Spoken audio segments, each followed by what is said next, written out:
নমস্কার বন্ধুরা, তনুশ্রী রান্নাঘরে সবাইকে স্বাগত। আজকের রেসিপি লোটে মাছের ঝুড়ো। আর এই প্রসেসে কিন্তু বানালে লোটে মাছের যে একটা স্মেল থাকে সেটাও দূর হয়ে যাবে, আর খেতে কিন্তু অসম্ভব টেস্টি হয়।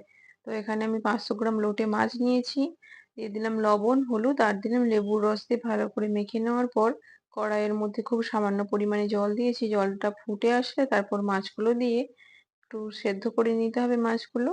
দেখুন সেদ্ধ হয়ে গেছে।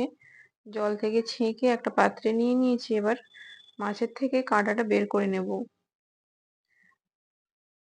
খুব সহজেই কিন্তু কাঁটাটা বেরিয়ে আসে, আর এইভাবে কিন্তু রান্না করলে বাচ্চারাও খুব ভালোভাবে খেতে পারে, খুবই পছন্দ করবে। দেখুন কাঁটা বাছা হয়ে গেছে। এবার কড়াইয়ের মধ্যে দিয়ে দিলাম সাদা তেল। তেলের পরিমাপটা একটু বেশি করে দিতে হবে। তারপরে দিয়ে দিলাম পেঁয়াজ কুচি, লঙ্কা কুচি আর দিলাম আদা রসুন বাটা। দিয়ে হালকা ভেজে নেওয়ার পর দিয়ে দিলাম টমেটো কুচি, স্বাদ মতো লবণ, হলুদ গুঁড়ো, লঙ্কার গুঁড়ো, জিরে গুঁড়ো, ধনে গুঁড়ো দিয়ে খুব ভালোভাবে কষাতে হবে। মশলা যত ভালো কষানো হবে তত কিন্তু টেস্ট হবে। তারপরে দিয়ে দিলাম সেদ্ধ করা মাছ আর দিলাম কাঁচা লঙ্কা কুচি।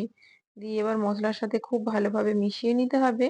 তারপর যখন শুকিয়ে আসবে, ওপর থেকে গরম মশলা গুঁড়ো দিয়ে পরিবেশন করুন গরম ভাতের সাথে। তো রেসিপিটা কেমন লাগলো অবশ্যই কিন্তু আমাকে কমেন্ট করে জানাতে ভুলবেন না। যদি ভালো লাগে লাইক শেয়ার। তো আজ আসি, আবার দেখা হবে পরবর্তী কোনো ভিডিওতে। টাটা।